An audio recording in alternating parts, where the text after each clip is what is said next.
I think every student on the planet can relate to that feeling where you know you need to study, but you just can't find the motivation to do it. You know the problems that can arise far outweigh the benefits of procrastinating, problems like failed exams, disappointing teachers and parents, having to retake the year, or missing out on scholarships and internships. Yet, the appeal of procrastination just seems so inviting, even though logically it doesn't quite make sense because we know later we're going to regret it. And this is something that I've been thinking about quite a lot recently. How do you study when you have no motivation? And firstly, I think it's a very personal thing. So what motivates me might be very different to what motivates the next person. But nonetheless, I do think that I'm pretty good at it in terms of when I have no motivation, I have quite a few strategies to kind of trick myself into working. So that's exactly what I'm going to talk about in this video. And super quick before we start, I've recently added 2.5 hours of extra lessons to the Transform Your Grades in 30 Days course. I'm going to keep improving it and adding to it. My aim is to make it really this one-stop shop where if you're really looking to improve your grades, then the Transform Your Grades course has everything you need in a neat little package from more than 5 hours of lessons, one-on-one support from me, quizzes, a workbook, a productivity planner, a private community, and so many other bonuses too. So hit the link in the description. There's currently a 50% promotional offer happening right now. Give yourself a time limit. I think that a lot of the time we don't feel motivated because we don't have any pressure on us to work, right? So for example, let's say there were 2 students, both exactly the same in terms of academic ability, in terms of motivation, in terms of self-discipline. Everything is the same between them. But the first student has an assignment to write, but he has 1 month to write it. The second student has an assignment to write, but he only has 48 hours to write it. Which person will be more motivated? Of course, the one with the 48 hours to write it, because there's an incentive there to get it done. It's something that I've only just noticed relatively recently, like a few months ago. Preparing these videos, it would take me 1 full day to prepare and plan 1 video, the entire day. But then I gave myself a time limit. I said to myself, okay, 2 hours, that's all you've got. And firstly, I was working faster because I was working against the clock, but secondly, I was more motivated, and it was almost like I was bringing gamification into my work. It was like I was playing a game. If I completed a video within 2 hours, then I win. And if I miss the deadline, then I've lost. So that adds another element of motivation to it too. So by just doing that one simple thing of setting myself a time limit for each video I create, I reduce the time from about 10 hours to 2 hours, which is a massive time saving thinking about it. So if you're really feeling unmotivated, set a time limit for the work that you have to do. Maybe just a relatively short time limit like 1 hour or 2 hours. Not only can it help motivate you, but if you are struggling to just sit down at your desk to study in the first place, just doing 1 hour of studying doesn't seem so bad, right? And often that's the hardest part. Once you get through that first 1 hour, then you probably find that you can just keep going. Break larger goals into bite-sized pieces.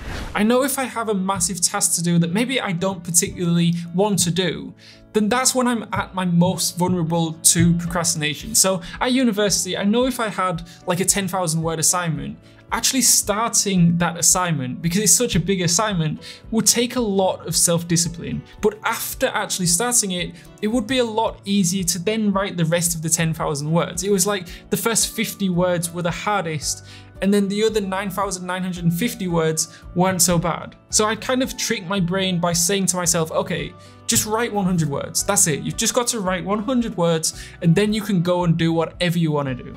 But by the time I wrote that 100 words, I'd often just keep writing and writing because I was in the mood to write then. Focus on the elements you enjoy. There's always going to be tasks that we need to do that we don't particularly enjoy doing. That's just life, but at the same time, there will be a lot of tasks that you do enjoy doing. So the idea here is to combine the things that you do enjoy doing with the things that you don't enjoy doing. So for example, every year in October, I have to file my taxes. I absolutely hate doing them, but it's a necessary evil. It needs to be done whether I like it or not. So how do I make it easier? Well, firstly, I delegate a lot of my work out to my accountants that do a lot of the heavy lifting, but the work that only I can do, I'll go to a nice coffee shop, so somewhere that's a bit more of a pleasant environment to be in. I'll put my headphones in and listen to music. I'd set a timer for 25 minutes, so I'll work for 25 minutes with 5-minute breaks in between, because I know that as soon as I get the job done, then I can move on to something a bit more interesting, right? So it's in my best interest to not procrastinate and just get it done quickly. And I know once my taxes are filed, I have the satisfaction of knowing that I don't have to deal with them for another 12 months. So I guess it's really about focusing on the positive elements of the tasks that you don't enjoy to help you get through them. Warm up first. So when I'm coaching students in the Transform Your Grades in 30 Days course, one of the first things I recommend is to schedule your day. So have a task list set out with your most important tasks to do first. And I think that's a really good strategy, because productivity isn't about getting a lot of tasks done. It's more about getting the most important tasks done on a consistent basis. So that means you'd be doing the tasks that bring you closer to your overall goal first. However, if you have no motivation and you're really struggling, then I would actually suggest scrapping that idea, and I'd recommend working on either the smaller tasks you have to do, like, I don't know, pop into the shops to buy some bread and milk, or doing the tasks that you find the most interesting and that you are motivated to do. Because often we just need to kind of warm ourselves up, right? So you can ask yourself, what's the most productive task that is within my capacity right now? Or if you wake up and you have to go for a run in the morning, but you just can't bring yourself to do it, then just go for a walk. Taking a walk is better than just staying in bed, right? So doing these kind of warm-up tasks are quick ways to get back into the zone of productivity, although it is important that you don't take too long doing these tasks, because they can distract you from more substantial work you need to get done. When we overdo these warm-up tasks, we risk being too tired to start our more important tasks. Be kind to yourself.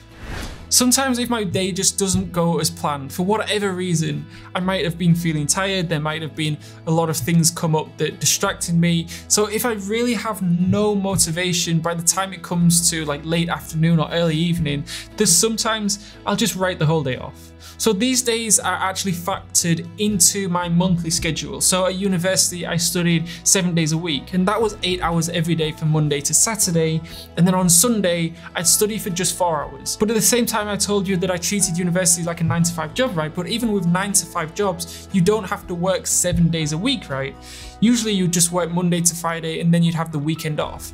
That's the way the society has kind of trained us to live. It's how school is structured. We go to class from Monday to Friday, and then we don't attend classes on the weekend, right? But I do things a bit differently, and this works for me. In fact, it works really well for me. So I studied for 7 days a week at university because I loved learning. I loved studying. I didn't necessarily need a full weekend off. And these days I work 7 days a week. And again, because I love working, I love my job, I don't entirely need 48 hours off from work a week. However, like most people, I have the odd day where I'm feeling a bit tired or just not really myself, and my productivity takes a hit and I'm just not feeling good for whatever reason. And that's when I surrender to procrastination and take the rest of the day off. It's because I don't have a set day off from work, so I don't plan to have a day off every Saturday and Sunday like a lot of people do, but instead I just kind of go with the flow. And if I feel like having a day off during the week because I'm being particularly unproductive that day, then I'll have a day off. At the same time though, it's important that if you live your life this way, that you don't take advantage of the fact that you are able to just write the whole day off when you're feeling tired. I mean, I write the entire day off maybe once or twice a month. It's not often at all. And I only do it when I'm having a seriously unproductive day, and it's one of those days where you just can't drag yourself to the desk because you're literally too tired, or there are just so many distractions being thrown at you and it's 3 p.m. in the afternoon and you still haven't got anything done. So don't be scared to write the day off every now and then, but do make sure, number one, that you don't do it too often, and number two, that you learn what it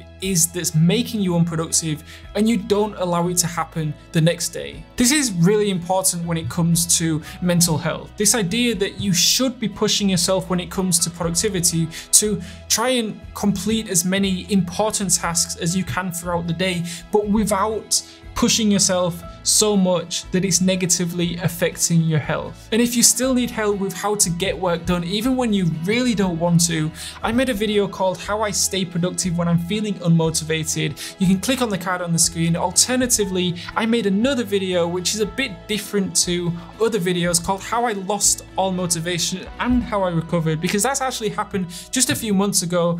Whichever video you choose, I'll see you over there.